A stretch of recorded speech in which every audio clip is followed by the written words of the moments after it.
കോട്ടയം കൊടുങ്ങൂർ അമ്പാട്ടുപടി എന്ന സ്ഥലത്തുനിന്നും കുറച്ച് ചെറുപ്പക്കാർ വിളിച്ചിട്ടാണ് ഞങ്ങൾ അവിടെ എത്തിയത്.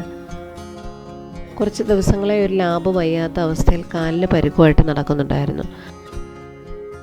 അവനെ ഒന്ന് റെസ്ക്യൂ ചെയ്യാമോ എന്ന് അവർ ചോദിച്ചിരുന്നു.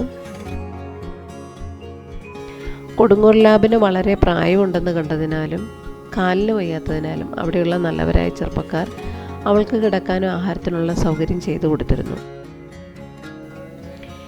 എന്തായാലും കൊടുങ്ങൂർ ലാബിനെ ഞങ്ങൾ തൽക്കാലം വീട്ടിലേക്ക് കൊണ്ടുപോന്നു. അവളുടെ വയറിൻ്റെ അടിഭാഗത്തൊക്കെ ട്യൂമർ ഉണ്ടായിരുന്നു. അതുപോലെ തന്നെ കാലിലുണ്ടായിരുന്ന മുറിവിൽ പുഴു വരിക്കാൻ തുടങ്ങിയിരുന്നു. ഞങ്ങൾ രാത്രിയിൽ തന്നെ ഫസ്റ്റ് എയ്ഡൊക്കെ കൊടുത്തു, മുറിവൊക്കെ ക്ലീൻ ചെയ്തു. ചങ്ങനാശ്ശേരി തെങ്ങണായിലും സമാനമായ ഒരു കേസ് റിപ്പോർട്ട് ചെയ്തിരുന്നു. നമുക്കറിയാം, ഈ കുഞ്ഞുങ്ങളൊക്കെയും ബ്രീഡിങ്ങിൻ്റെ ഇരകളാണ്. ആഹാരം കിട്ടാതെയുള്ള അലച്ചിലും അതിലേറെ വളർത്തിയവർ ഉപേക്ഷിച്ചതിന് മാനസികാഘാതവും ഇരുവർക്കും ഉണ്ടായിരുന്നു. ഈ കുഞ്ഞായിരിക്കുമ്പോഴേ വില കൊടുത്ത് വാങ്ങിയിട്ട് ഒരു നല്ല പ്രായം കഴിഞ്ഞ് എന്തിനാണ് ഇങ്ങനെ ഈ കുഞ്ഞുങ്ങളെ തെരുവിൽ കളയുന്നതെന്ന് മനസ്സിലാവുന്നില്ല. തെരുവിൽ വളർന്ന ഒരു നായയെ അപേക്ഷിച്ച് വീട്ടിൽ വളർത്തിയ വഴിയിൽ ഉപേക്ഷിക്കപ്പെടുന്നവർക്ക് വലിയ നിസ്സഹായ അവസ്ഥയാണുള്ളത്.